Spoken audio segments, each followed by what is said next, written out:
বিসমিল্লাহির রহমানির রহিম। আসসালামু আলাইকুম। ডক্টর চঞ্চল বায়োলজি কেয়ারের পক্ষ থেকে আমি ডাক্তার মোহাম্মদ আব্দুরুক চঞ্চল আমার প্রিয় ছাত্রছাত্রী সবাইকে স্বাগতম জানাচ্ছি। তোমরা আশা করি সবাই ভালো আছো। আজকে আমি তোমাদের যে ক্লাস নিয়ে তোমাদের সামনে উপস্থিত হয়েছি সেটা হচ্ছে তোমাদের চতুর্থ অধ্যায় উদ্ভিদের বংশবৃদ্ধি নিয়ে। তোমাদের চতুর্থ অধ্যায় উদ্ভিদের বংশবৃদ্ধি, এই অধ্যায়টা very much important for your JSC examination, school examination, any term examination. So এই অধ্যায়টা খুবই গুরুত্ব দিয়ে আমাদেরকে পড়তে হবে এবং এই অধ্যায়টা সম্পর্কে জানলে তোমরা এখান থেকে অবশ্যই সৃজনশীল প্রশ্ন কমন পাবা, অনেক MCQ কমন পাবা। আর এই অধ্যায় সহ তোমাদের বইয়ের সব অধ্যায়গুলোকে নিয়ে একটা সাজেশনস বানিয়েছি, যেটা তোমরা কালেক্ট করবা। এই সাজেশনসটা ফলো করলে বিগত বছরে সবাই সবগুলো কোশ্চিন কমন পেয়েছে এবং ভালো মতো অ্যান্সার করতে পেরেছে। সুতরাং আজকে আমি এখন তোমাদের জন্য যে ক্লাসটা শুরু করব, কথা না বাড়িয়ে চলে যাই সেখানে। দেখো, উদ্ভিদের বংশবৃদ্ধি।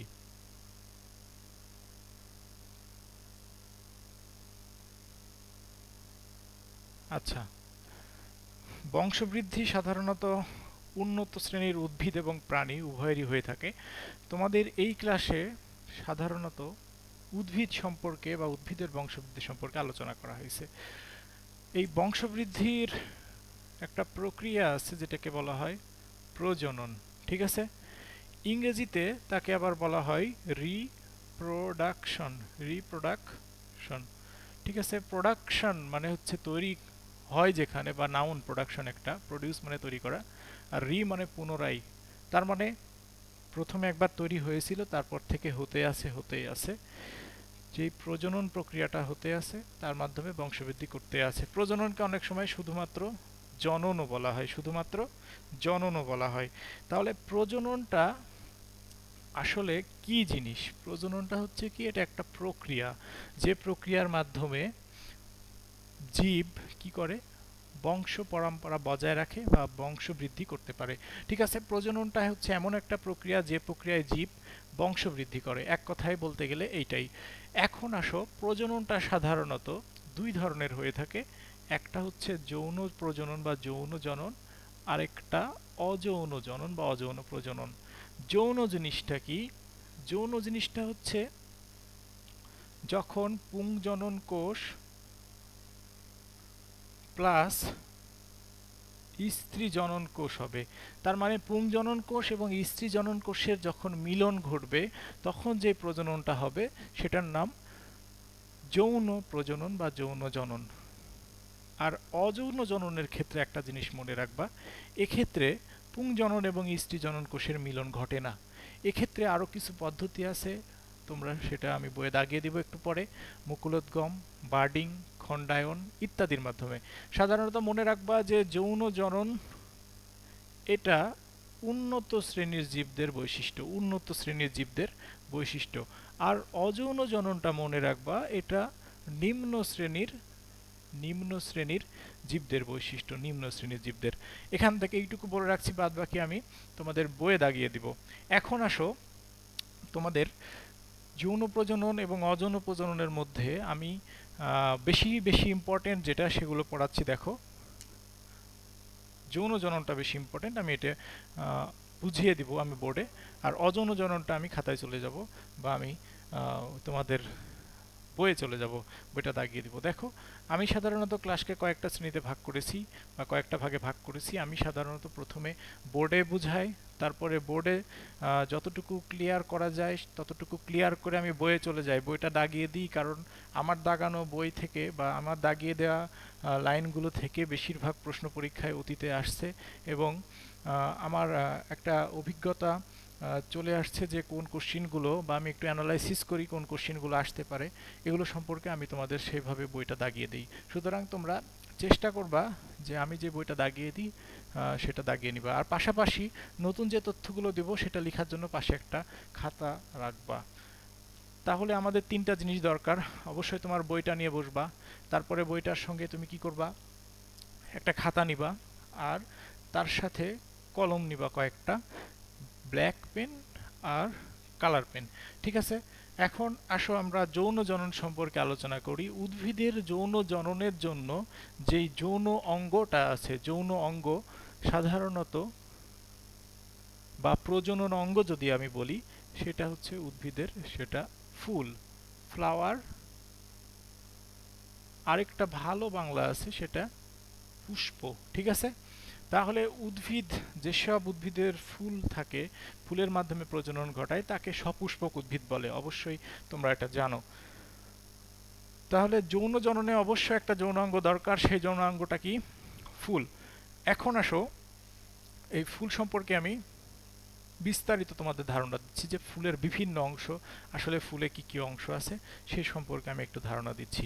তোমাদের বই খুললে দেখতে পাবা যে ফুলের সাধারণত 5টি অংশ থাকে বা 5টি স্তবক থাকে, 5টি জিনিস থাকে ফুলের মধ্যে।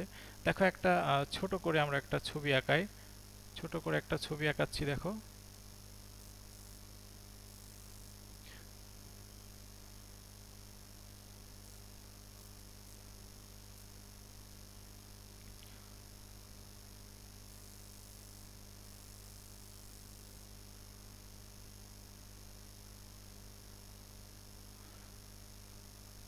একটা ছোট একটা ফুলের ছবি আঁকে নিলাম।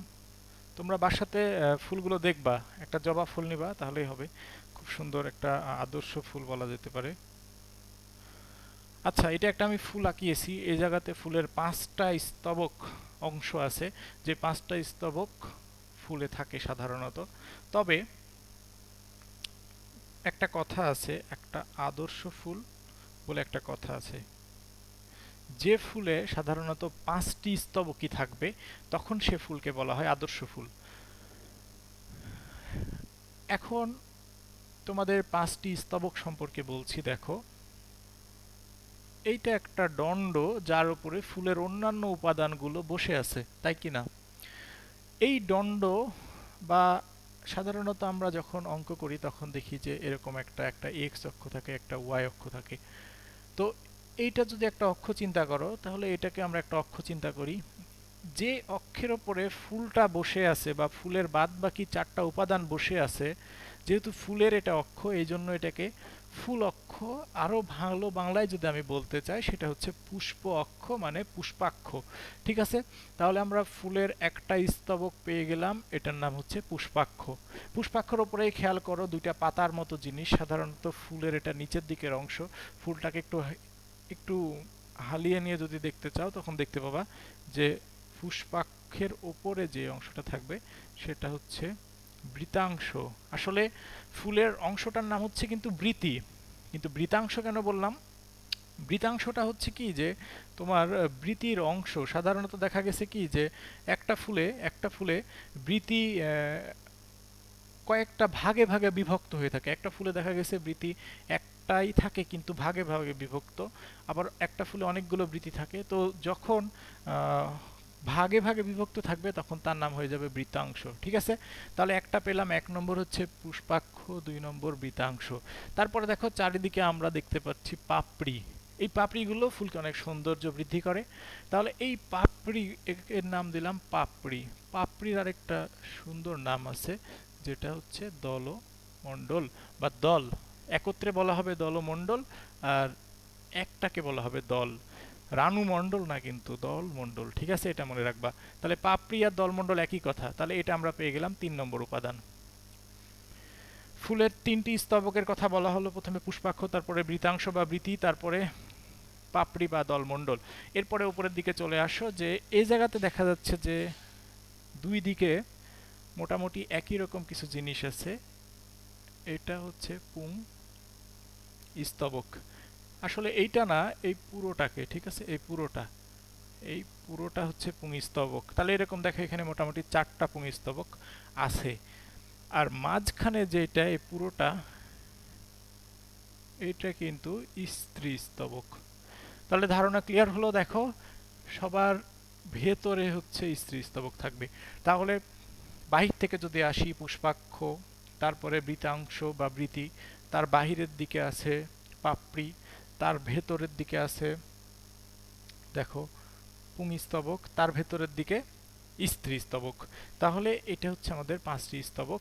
তার মধ্যে 4 এবং 5 এটা ছাড়া ফুলের বংশবৃদ্ধি সম্ভব না। এই জন্য এটাকে অত্যাবশ্যকীয়, ফুলের অত্যাবশ্যকীয় স্তবক বলা হয়। আর বাদবাকি যে দুইটা বৃতাংশ আর পুষ্পাক্ষ আর দলমণ্ডল, বাদবাকি যে তিনটা, এদেরকে সাধারণত সাহায্যকারী স্তবক বা অংশ বলা হয়। ঠিক আছে, এটা এমসিকিউতে আসতে পারে। এখন তাহলে আমরা এই ছবি থেকে এই ধারণাগুলো পেলাম, আরও কিছু ধারণা আমরা এখান থেকে নিব। আমি দেখো পুংস্তবক আর স্ত্রী স্তবক দুইটা স্তবকের নাম দিয়েছি। এখন এই স্তবকের মধ্যে আবার খেয়াল করছি কিছু আলাদা জিনিস আছে।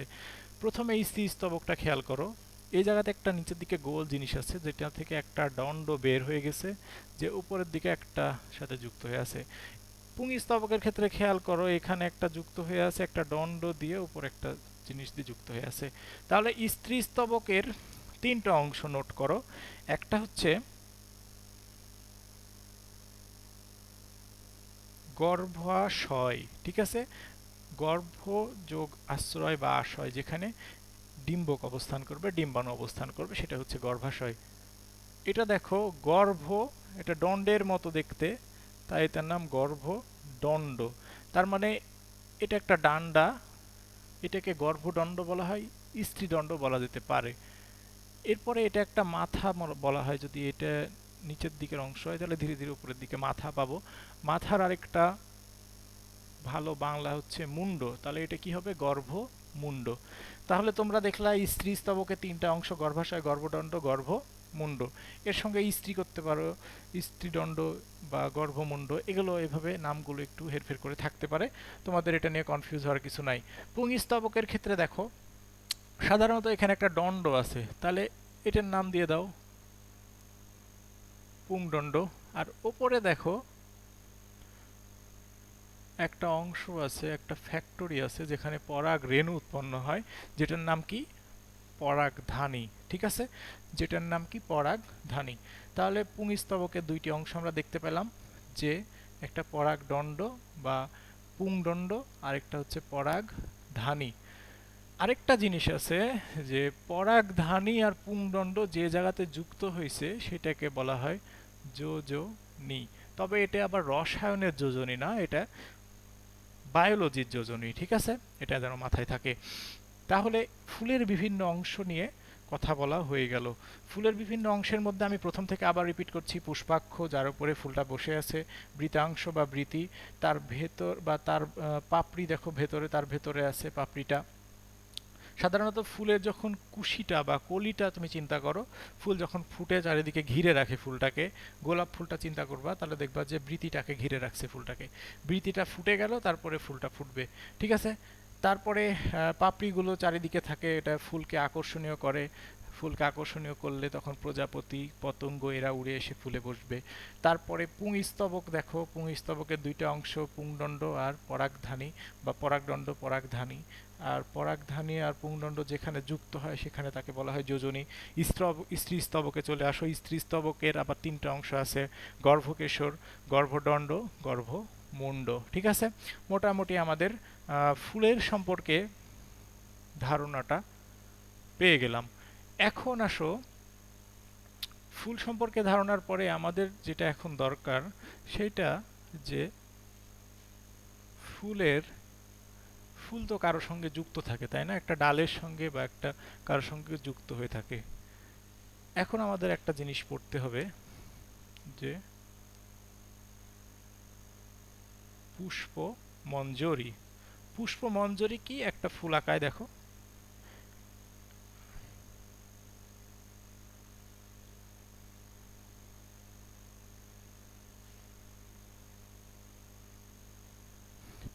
মনে করো এটা একটা ফুল, রজনীগন্ধা। ঠিক আছে, রজনীগন্ধা ফুল মনে করো এটা। এই রজনীগন্ধা ফুলটা একটা, সাধারণত এটা একটা একটা ফুল, পুরোটাকে বলা হয় স্টিক। দেখো এটা একটা দণ্ডের ওপরে ফুলগুলো এভাবে এভাবে সাজানো থাকে, তাহলে এটা একটা নাম আছে, এটার নাম হচ্ছে মঞ্জরি, মঞ্জরি দণ্ড। ঠিক আছে, এরপরে দেখো এই ফুলগুলো যেভাবে সাজানো আছে, ফুল সহ এই শাখাকে বলা হয় পুষ্পমঞ্জরি। একটা শাখাতে ফুলগুলো সাজানো আছে এটাকে বলা হয় পুষ্পমঞ্জরি, আর যে ডান্ডার উপরে সাজানো থাকে তাকে বলা হয় মঞ্জরি দণ্ড। এখন এই মঞ্জরি দণ্ডের উপরে ফুল কয়টা সাজবে তার উপরে নির্ভর করে আবার পুষ্পমঞ্জরি দুই রকম, একটা হচ্ছে নিয়ত আর একটা অনিয়ত। নিয়ত মানে কি, যেটাতে গুনা যাবে যে এখানে পুষ্পমঞ্জরি কতটা আছে, একটা নির্দিষ্ট, যে একটা ডালে দুইটা ধরতে পারে ফুল, একটা ডালে তিনটা ধরতে পারে, একটা ডালে চারটা ধরতে পারে, তাহলে এইটা একটা নির্দিষ্ট, তার মানে সসীম, তার মানে যার সীমা আছে। তো যেই পুষ্পমঞ্জরি সীমা আছে তাকে বলা হয় নিয়ত পুষ্পমঞ্জরি। আর অনিয়তর ক্ষেত্রে যেমন ধরো রজনীগন্ধা বাড়তে আছে, ফুল বাড়তে আছে, রজনীগন্ধাতে দেখা যায় যে নিচের গুলো ফুটে আছে উপরের গুলো ফুটে নাই, ঠিক আছে, এইগুলো তাহলে এটা অসীমভাবে বাড়ছে, তার মানে এই পুষ্পমঞ্জরিটার নাম হবে অনিয়ত পুষ্পমঞ্জরি। মনে রাখার ট্রিক্স হচ্ছে সরেও সরেও, ঠিক আছে, মিলে যাবে, সরেও সরেও মিলে যাবে। পুষ্পমঞ্জরি সম্পর্কে আমাদের বলা হয়ে গেল। এরপরে আমরা যেটা বলবো সেটা হচ্ছে পরাগায়ন সম্পর্কে। এই পরাগায়নের ওখানে স্টার দিয়ে রাখো, পরীক্ষায় খুবই খুবই খুবই ইম্পর্টেন্ট, এই পরাগায়নটা পরীক্ষায় খুবই খুবই ইম্পর্টেন্ট। পরাগায়ন, পলিনেশন।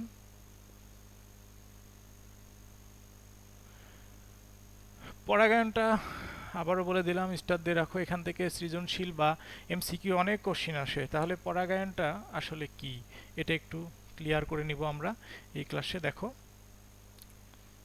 এক কথায় আমি এটাকে নামকরণ করেছি উদ্ভিদের বিয়ে। ঠিক আছে, উদ্ভিদের বিয়ে শুনলে হাসি পেতে পারে তোমাদের, কিন্তু আসলেও তাই। দেখো আমি বুঝিয়ে দেব তোমাদের, এভাবে মনে রাখবা, তাহলে একটু মজার সাথে পড়লে তোমাদের পড়াগুলো বেশি মনে থাকবে, পড়াগুলো তোমাদের মাথায় থাকবে। একটু হাসির ছলে পড়বা, তাহলে খুব তাড়াতাড়ি বোর হবে না। ঠিক আছে, পড়ালেখা তো মোটামুটি সহজই, অতটা কষ্টের না। ঠিক আছে, একটু সহজ করে নিলেই সহজ। উদ্ভিদের বিয়ে বলতে পারো, উদ্ভিদের শাদী বলতে পারো, উদ্ভিদের বিবাহ বলতে পারো, উদ্ভিদের নিকা বলতে পারো, সবগুলোই হচ্ছে কি পরাগায়ন। পরাগায়নটা কিভাবে হচ্ছে দেখায় একটু। ফুলের একটা ছবি আবার আমাকে আঁকাতে হবে।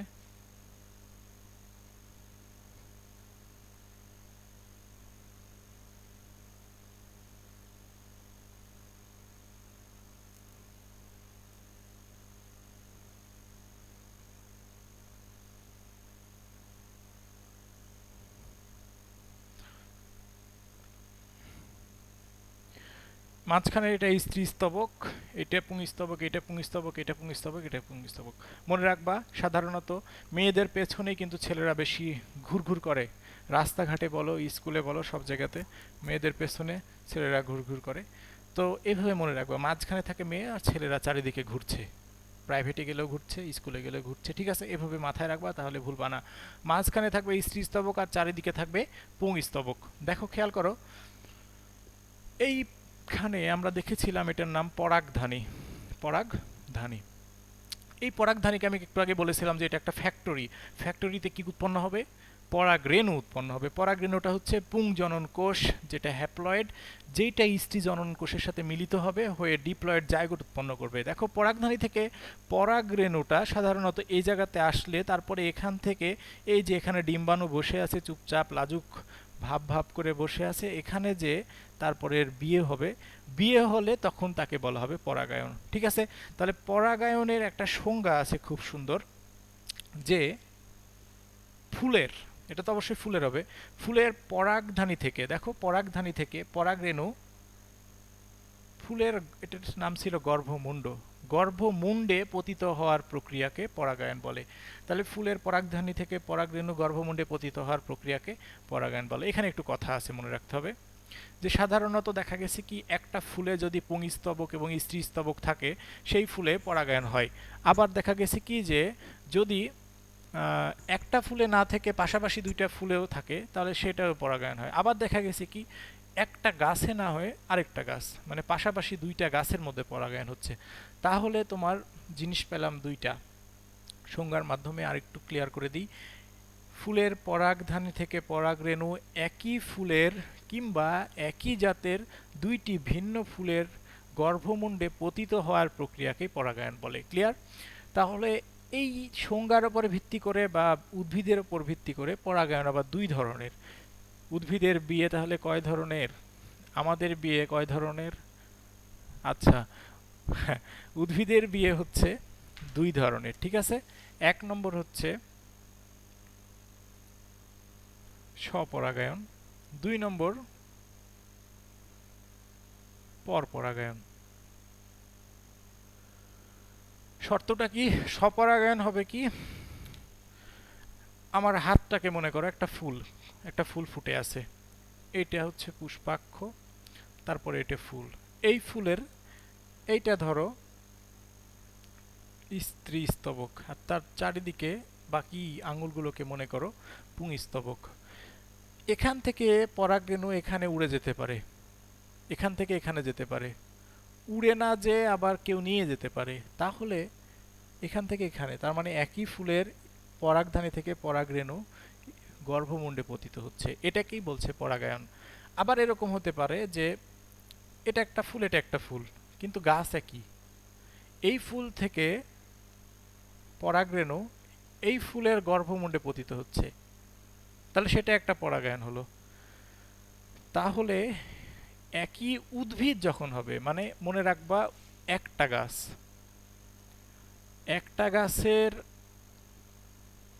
একটি ফুলে হবে নাকি দুইটি ফুলে হবে কোনো ম্যাটার না, যখন গাছ একটা হবে তখন সেটা স্বপরাগায়ন। এরপরে আসো পরপরাগায়ন, যেটা হচ্ছে জাত একই হবে। যদি এটা আম গাছ হয় আম গাছই হবে, জাম গাছ হয় জাম গাছই হবে, শিমুল গাছ হয় শিমুল গাছই হবে, পেঁপে গাছ হয় পেঁপে গাছই হবে, জাত একই হবে। শর্ত হচ্ছে ফুলটা ভিন্ন হবে, উদ্ভিদটা ভিন্ন হবে। ক্লিয়ার? তাহলে দেখো স্বপরাগায়ন আর পরপরাগায়নের সংজ্ঞা। এখানে কি হবে যে ফুলের পরাগধানী হতে পরাগরেণু একই ফুলে অথবা একই গাছের দুইটি ভিন্ন ফুলের যদি গর্ভমুণ্ডে পতিত হয় তখন তাকে স্বপরাগায়ন বলে। পরপরাগায়নটা কি হবে? এক্ষেত্রে উদাহরণটা বলে দিই, সরিষা, ধুতুরা, কুমড়া। আর পরপরাগায়নটা কি হবে? পরপরাগায়নটা হবে যখন ফুলের পরাগধানী থেকে পরাগরেণু একই জাতের দুইটি ভিন্ন উদ্ভিদের ফুলের গর্ভমুণ্ডে পতিত হওয়ার প্রক্রিয়াকে পরপরাগায়ন বলে। দেখো এখান থেকে খুবই ইম্পর্টেন্ট একটা জিনিস, যে এটার দুইটার মধ্যে পার্থক্য পরীক্ষায় আসতে পারে, পার্থক্যটা পরীক্ষাতে আসতে পারে। এই পার্থক্যটা তোমাদের বই করে দেওয়া নাই, আমি একটু দেখো করে দিচ্ছি, তোমরা তুলে নিবা।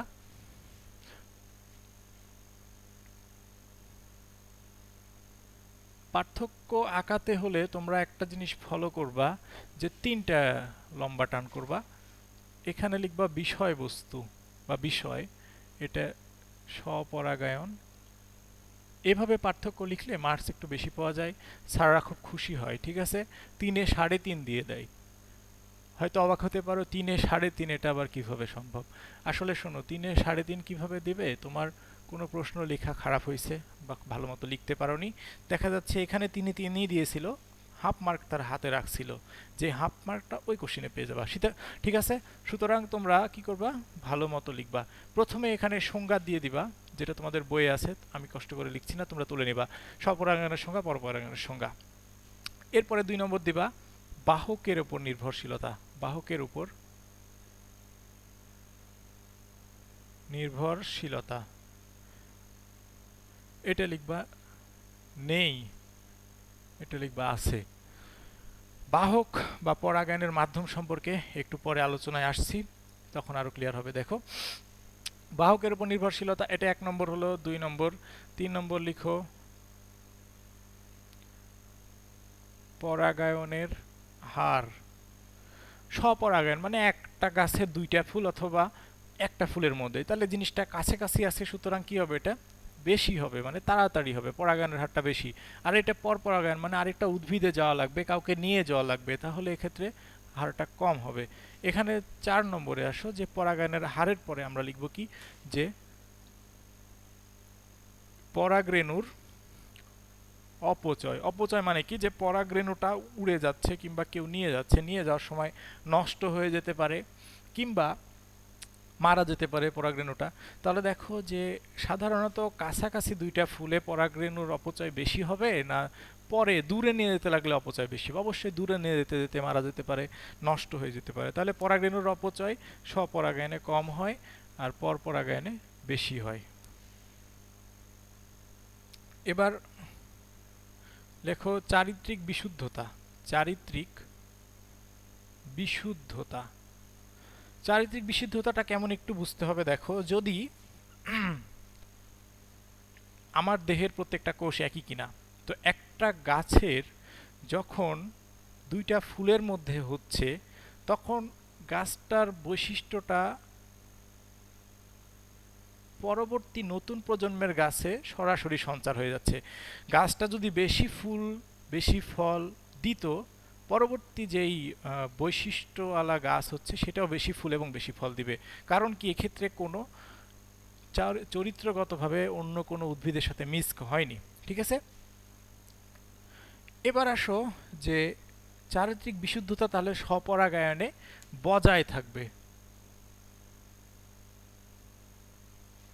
এটা থাকে না, বজায় থাকে না, চারিত্রিক বৈশিষ্ট্যটা বজায় থাকে না। কারণ কি, এক্ষেত্রে আরেকটা গাছের সঙ্গে হয়ে যাচ্ছে।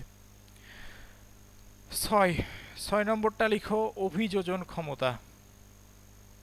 অভিযোজন ক্ষমতা, অভিযোজন ক্ষমতাটা কি? দেখো, একটা সাধারণত প্রাকৃতিক দুর্যোগ আসলো, তো দেখা যাচ্ছে কি একটা মোটা গাছ প্রাকৃতিক দুর্যোগে সে বেঁচে থাকতে পারে, একটা শক্তিশালী গাছ প্রাকৃতিক দুর্যোগে বেঁচে থাকতে পারে।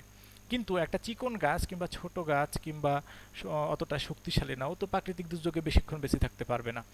তবে যদি একটা মোটা শক্তিশালী গাছের সাথে একটা দুর্বল গাছের বিয়ে ঘটাও, মানে পরাগায়ন ঘটাও, তার মানে পরপরাগায়ন ঘটাও, দেখা যাবে কি যে মোটা এবং পাতলা বা শক্তিশালী এবং দুর্বল মিলে মিডিয়াম একটা জিনিস তৈরি করেছে। কিন্তু তাহলে পরপরাগায়নে মিডিয়াম একটা জিনিস তৈরি হলো। আর এবার আসো স্বপরাগায়ন, যে শুধুমাত্র দেখা যাচ্ছে যে যদি আমি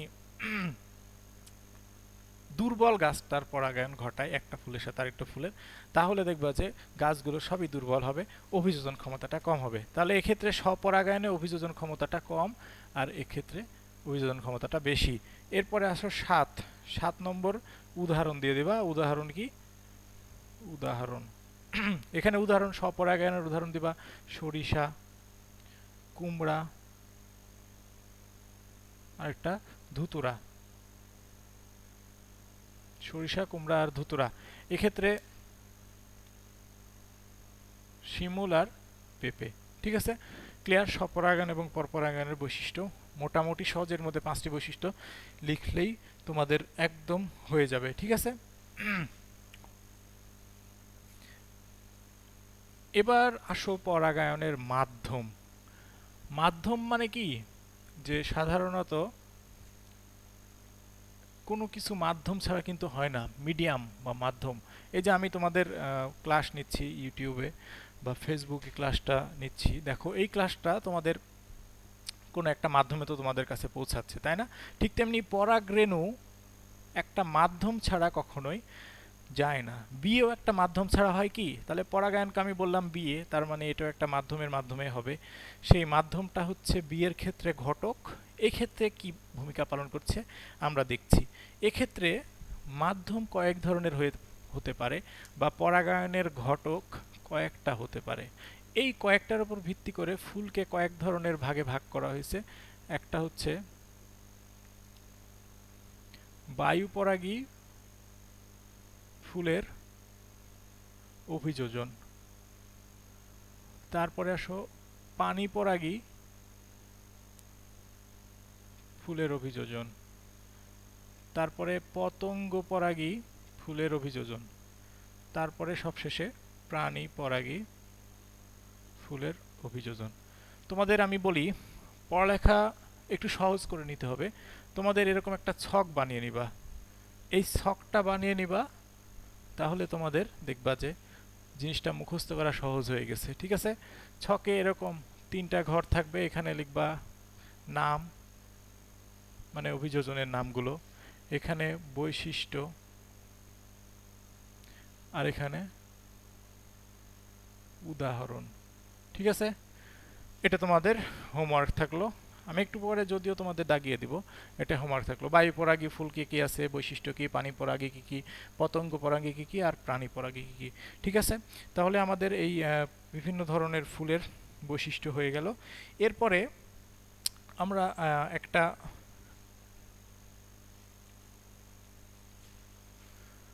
ফুলের কিভাবে কি হচ্ছে বা ফুলের পরাগরেণু থেকে পরাগায়নটা কিভাবে হচ্ছে দেখো, পরাগায়নের ফলে কিভাবে আরেকটা নতুন গাছ উৎপন্ন হবে, একটা বীজ উৎপন্ন হবে, ফল উৎপন্ন হবে, এই সম্পর্কে একটু ধারণা নেই। আমি একটা ছবি আঁকাচ্ছি, দেখো এর আগে ফুলের নিচের দিকে একটা স্ত্রী কেশর বা স্ত্রী গর্ভকেশর, গর্ভাশয় এগুলো সম্পর্কে একটা ছবি আঁকাইছিলাম। ওই জিনিসটা একটু আঁকাচ্ছি, আমি বইয়ে যখন যাব তখন আবার বলবো। সুতরাং মনোযোগ দিয়ে জিনিসটা দেখো, এটা খুবই খুবই ইম্পর্টেন্ট, ভেরি ভেরি ইম্পর্টেন্ট। প্রশ্নটা কি, ডিম্বকের গঠন ও নিষেক প্রক্রিয়া পরীক্ষায় প্রচুর আসে, প্রচুর আসে। সুতরাং এই জিনিসটা তোমরা মাথায় রাখবা। ডিম্বকের গঠন অথবা নিষেক প্রক্রিয়া, প্রথমত দেখো আমি একটা ছবি আঁকাচ্ছি, এই ছবিটা আগে প্র্যাকটিস করো। আমি তোমাদের বইয়ের ছবিটা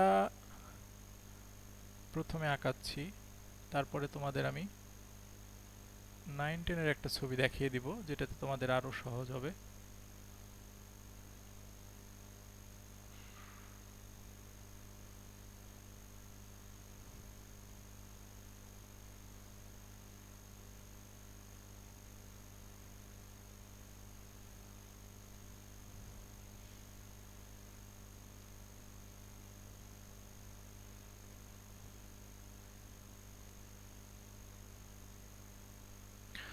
দেখো এই ছবিটা একটু মডিফাই করছি আমি, তবে তোমাদের বইয়ের ছবিটা আঁকালেও হবে, আমি বলছি না যে হবে না।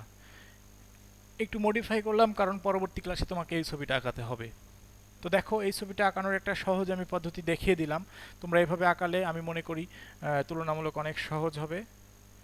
এখন আসো এই ছবির মধ্যে আমাদের একটু জানতে হবে।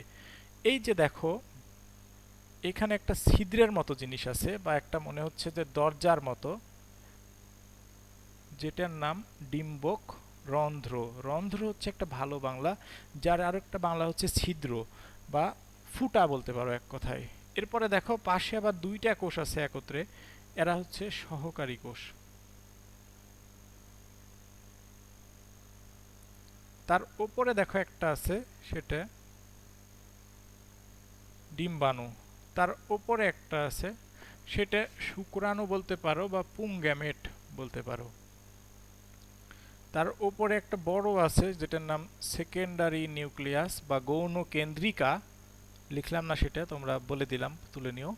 আর আরেকটা আছে, এটাও পুংগ্যামেট বা শুক্রাণু। এখানে দেখো 3টা একত্রে একে বলা হয় প্রতিপাদ কোষ। ঠিক আছে, মেন জিনিসগুলো মোটামুটি শেষ। এখানে একটা জিনিস আছে, আর এই একটা দিলেই আমাদের, হ্যাঁ দেখো এইটা হচ্ছে ডিম্বক নাভি, আর নিচেরটা হচ্ছে ডিম্বক নাড়ি। এই ছবিটা আমি একটু পরে বইয়ে যখন আসবো তখন দেখায় দিব, চিত্র লিখে নিবা যে ডিম্বকের গঠন ও নিষেক প্রক্রিয়া। ছবিটা একটু খেয়াল করো, এটা ডিম্বক রন্ধ্র, সবাই চিনতে পারছো। মাঝখানে একটা বড়, সেটার নাম ডিম্বাণু, আর দুই পাশে 2টা ছোট ছোট, সেটার নাম সহকারী কোষ। মনে রাখবা কিভাবে, সাধারণত দেখবা নায়িকারা সিনেমাতে মাঝখানে থাকে, দুই পাশে 2 বান্ধবী ঘুরছে একসাথে, নাচছে, দৌড়াচ্ছে। ঠিক আছে, এভাবে মনে রাখবা। এরপরে দেখো তার উপরে একটা পুংগ্যামেট বা শুক্রাণু, তার উপর আরেকটা পুংগ্যামেট সেকেন্ডারি নিউক্লিয়াসের সাথে যুক্ত হয়েছে, যে শস্যকোষ উৎপন্ন করবে। প্রতিপাদ কোষ এখানে আমরা দেখতে পাচ্ছি 3টা একই সাইজের। ঠিক আছে, তাহলে আমাদের কনফিউশন হয় যে প্রতিপাদ কোষ কোনগুলো আর সহকারী কোষ এবং ডিম্বাণু কোষগুলো। দেখো এরা প্রতিপাদ কোষগুলো একই সাইজ বা একই আকারের হয়ে থাকে, আর সহকারী কোষগুলো একটু ছোট হয় আর ডিম্বাণুটা একটু বড় হয়। এভাবে আমরা চিনতে পারবো যে কোন দিকে ডিম্বক রন্ধ্রটা আছে। পরবর্তীতে অনেক আমি পরীক্ষার খাতা দেখেছি তোমরা এই দুইটা জিনিসে কনফিউশন করে ফেলো, ডিম্বক নাভি আর ডিম্বক নাড়ি। এই দুইটা নিয়ে একটু বলে দেখো, ডিম্বক নাভিটা কোনটা, ডিম্বক নাড়িটা কোনটা। এক কথায় চোখ বন্ধ করে নিজের দিকে চিন্তা করো। নিজে যখন ছোট ছিলা তখন তোমার নাভি থেকে একটা নাড়ি বের হয়ে গেছিল, নাভি থেকে একটা নাড়ি বের হয়ে গেছিল, যে নাড়িটা মায়ের সাথে যুক্ত ছিল।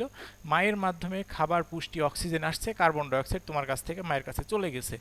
তাহলে তুমি চিন্তা করে নাও, যেটা নাড়ি চলে গেল বের হয়ে সেটা হচ্ছে নাড়ি, আর যেটা আছে এখন সেটা নাভি। ভেতরের দিকে যেটা সেটা নাভি। দেখো এর ভেতরের দিকে এটা নাভি, আর যেটা বের হয়ে চলে যাচ্ছে সেটা হচ্ছে নাড়ি। এরপরে আমি মনে করি আর এখান থেকে কোনো কনফিউশন হবে না। হবে? ইনশাল্লাহ হবে না। তাহলে এটা আমাদের মোটামুটি ছবিটা আঁকানো শিখালাম। এখন আমরা একটু চলে যাব আমাদের বইয়ে, দেখি বইয়ে কি আছে। বইয়ে আমরা ওখান থেকে একটু দাগিয়ে দিব, তার পরবর্তীতে আবার আমরা বোর্ডে চলে আসব।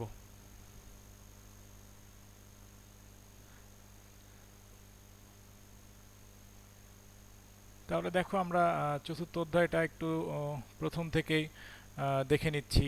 উদ্ভিদের বংশবৃদ্ধি, দেখো এখানে প্রজনন, এটা পড়তে হবে, জটিল প্রক্রিয়ার মাধ্যমে কিভাবে হয়। অযৌন, যে লাইনগুলো দাগানো আছে সেগুলো তোমরা অবশ্যই দাগিয়ে নাও। দেখো অযৌন জনন, স্পোর উৎপাদন আর অঙ্গজ জননের মধ্যে, এগুলো লিখে নাও পাশে। এমসিকিউ, এগুলো এমসিকিউতে বেশি আসে। স্পোর উৎপাদন, স্পোর উৎপাদনের ক্ষেত্রে এখানে দেখো উদাহরণ দেওয়া আছে, পেনিসিলিয়াম, মিউকর, এগুলো জাতীয় উদাহরণ, এগুলো পরীক্ষাতে প্রচুর আসে। এখান থেকে চলে আসো অঙ্গজ জনন। অঙ্গজ জনন কিভাবে ঘটে এক্ষেত্রে একটু খেয়াল করো, প্রাকৃতিক অঙ্গজনন কাকে বলে আর কৃত্রিম অঙ্গজনন কাকে বলে একটু খেয়াল করো।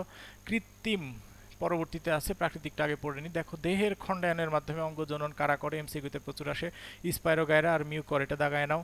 এরপরে দেখো এখানে মূলের মাধ্যমে কারা করে, পটল, মিষ্টি আলু ইত্যাদি, সেগুন ইত্যাদি।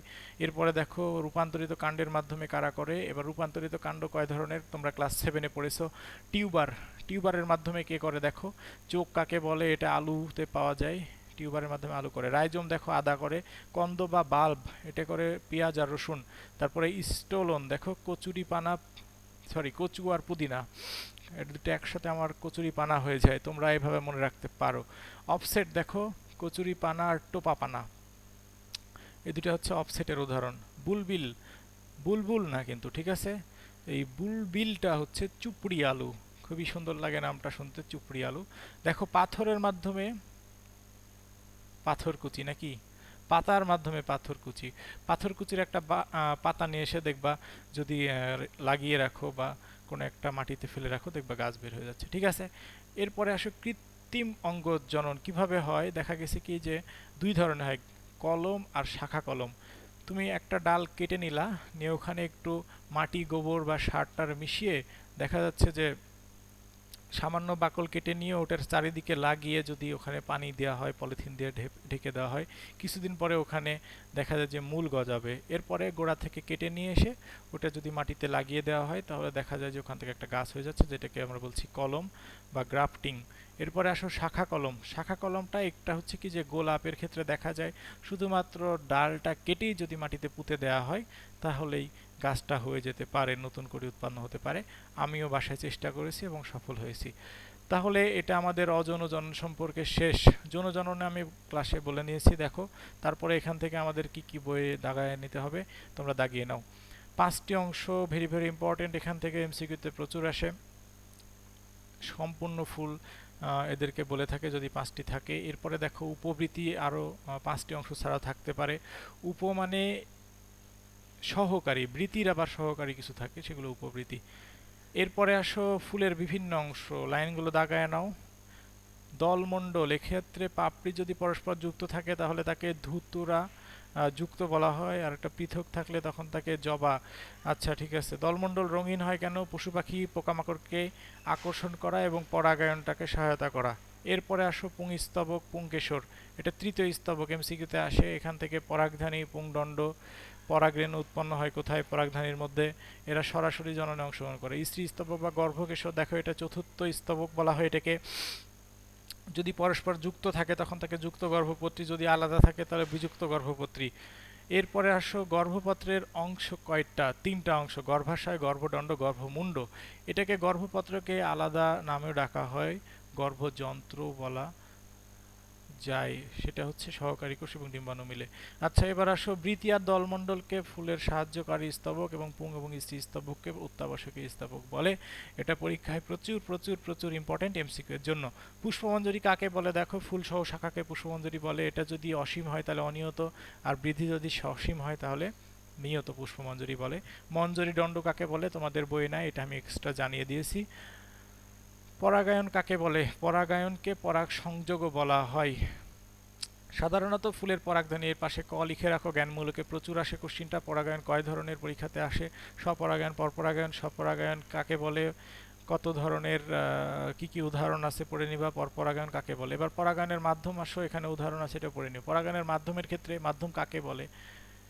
এরপরে অভিযোজনের ক্ষেত্রে খেয়াল করো, তার আগে একটু আমি ছবিটা দেখিয়ে দিই, ছবিটা মনে রাখবা তাহলে মুখস্থ থাকবে। দেখো, দুইটা ফুলে যখন হচ্ছে, দুইটা গাছ যদি হয় তাহলে পরপরাগায়ন, আর যদি একটা গাছে হয় তাহলে স্বপরাগায়ন। ঠিক আছে, এরপরে খেয়াল করো অভিযোজন। অভিযোজনের ক্ষেত্রে বায়ু পরাগী ফুলের অভিযোজন, পানি পরাগী ফুলের অভিযোজন, পতঙ্গ পরাগী ফুলের অভিযোজন। আমি একটা ছক করে দিয়েছি, তোমাদেরকে হোমওয়ার্ক দিয়ে দিয়েছি, তোমরা এই হোমওয়ার্ক সহ এইটুকু ছকটুকু পূরণ করে নিবা।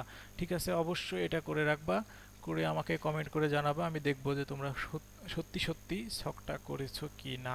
ঠিক আছে, এটা হচ্ছে আমাদের পানি পরাগী, প্রাণী পরাগী, পতঙ্গ পরাগী এবং বায়ু পরাগী ফুলের।